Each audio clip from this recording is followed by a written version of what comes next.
Night deepened. With the entire city under lockdown, the streets were nearly empty except for uniformed patrols. The few exceptions moved hurriedly, afraid of drawing attention. At this moment, a 10-man patrol team slowly approached the entrance of the courtyard where General Lewis was hiding.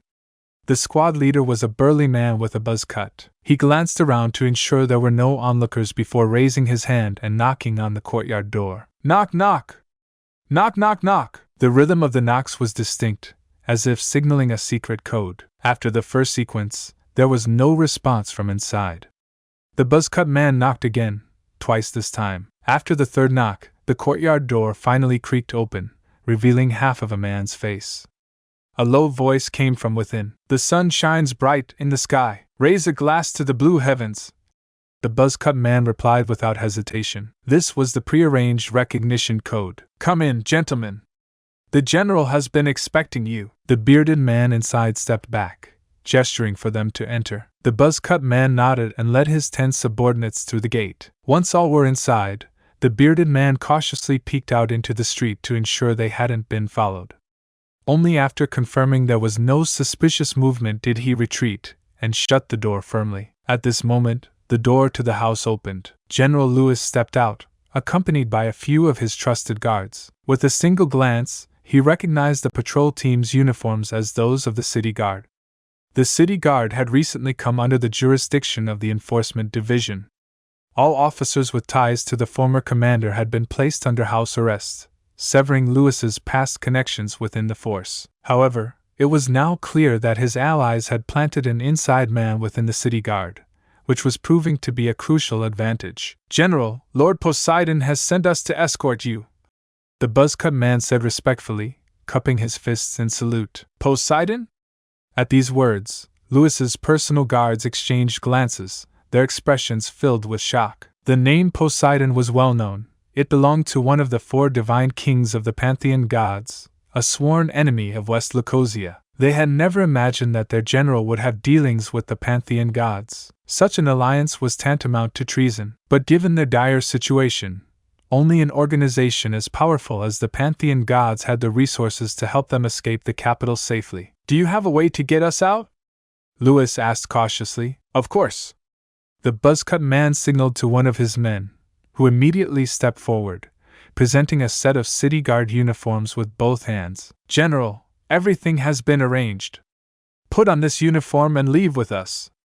I guarantee a smooth escape. Lewis glanced at the uniform before asking. There's only one set? What about my 4 men? The buzz-cut man remained expressionless. My orders were to extract you alone. Their fate is none of my concern. It's just a few more uniforms. Do you really have to be so rigid?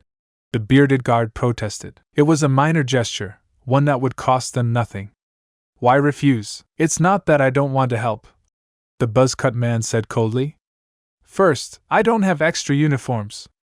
Even if I did, I wouldn't give them to you. Why not?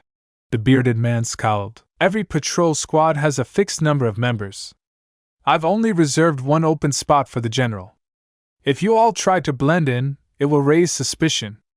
If we get caught, there will be no escape. You! The bearded man clenched his fists, about to argue, but another guard stopped him. As long as the general gets out safely, that's what matters.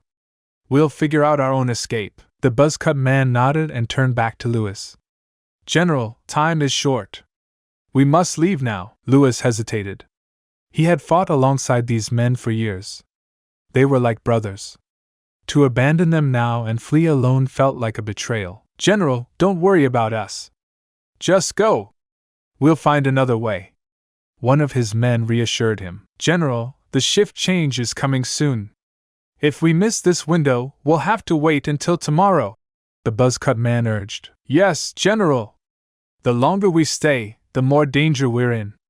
As long as you survive, we'll have a chance to rise again, the guards pleaded, one after another.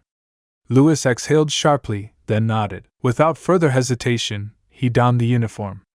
I'm ready. Wait. The buzz-cut man suddenly turned to the 4 guards, his expression turning ice-cold. General, leaving these men alive is a risk. If they betray us after we leave, it will compromise the entire operation. Lewis's expression darkened. What exactly are you saying? The buzzcut man's tone was flat but merciless. To prevent future trouble, they must die. And just can't accept it. This can't be the end yet. You promised to never leave, and now you're gone. Can't believe I can feel the world slipping away as you slowly fade from my everyday. You promised forever, a love without end, but now I'm left broken, struggling to mend. I thought we were so tied, destined for a lifetime, love with no end, love with no end. Stay